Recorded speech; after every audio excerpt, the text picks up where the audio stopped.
Bonjour, ce serait pour entrer dans l'armée de l'air, s'il vous plaît. Monsieur Taupe, bonjour, je suis l'agent-chef Caroline. Je suis conseillère en recrutement pour l'armée de l'air et de l'espace. Et du coup, moi là, si je veux devenir pilote de ligne, est-ce que c'est possible? Alors oui, ce sera possible. Par contre, pas de ligne, ce sera pilote de transport. En revanche, on va demander une très grande connaissance aéronautique. Vous savez que les militaires, ils avaient 75% de réduction à la SNCF? Il faut avoir déjà une idée de ce qu'on veut faire. Non, vous pouvez venir perdu.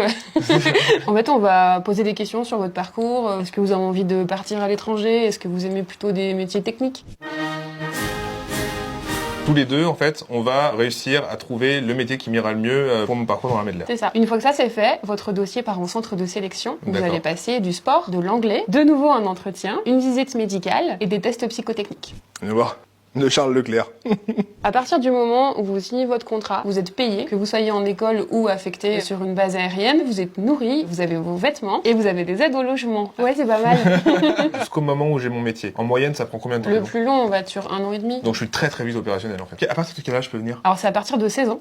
D'accord. Je vais vous donner des idées reçues qu'on a sur l'armée de l'air et vous allez me dire c'est vrai, faux et pourquoi. Tous les militaires de l'armée sont pilotes. Et ben pas forcément, on retrouve plus de 50 métiers, notamment dans le domaine de la mécanique, de l'informatique, et aussi après on va retrouver tout ce qui est logistique, ressources humaines. Est-ce que les métiers de l'armée de l'air sont principalement pour les hommes? Et ben pas du tout, on est l'armée qui est la plus féminisée avec 25% de femmes. Est-ce que c'est un métier dangereux? Alors ça dépend de la spécialité pour laquelle on s'engage. Il y a des spécialités où on est moins engagé sur le terrain et à risquer notre vie que d'autres. La vie militaire est stricte et rigide. Effectivement, on a un cadre. Après, il y a des gros clichés qui sont vachement mis en avant. Faut aimer le côté collectif, cohésion. Il y a le point de vue hiérarchique qui est important. C'est pas rigide comme on peut l'entendre. Il est difficile de concilier vie professionnelle et vie personnelle dans l'armée de l'air. Pas du tout. Certaines spécialités vont avoir des rythmes décalés, mais on peut très bien retrouver, comme moi dans le recrutement, à faire des horaires classiques. Pilote. Pilote.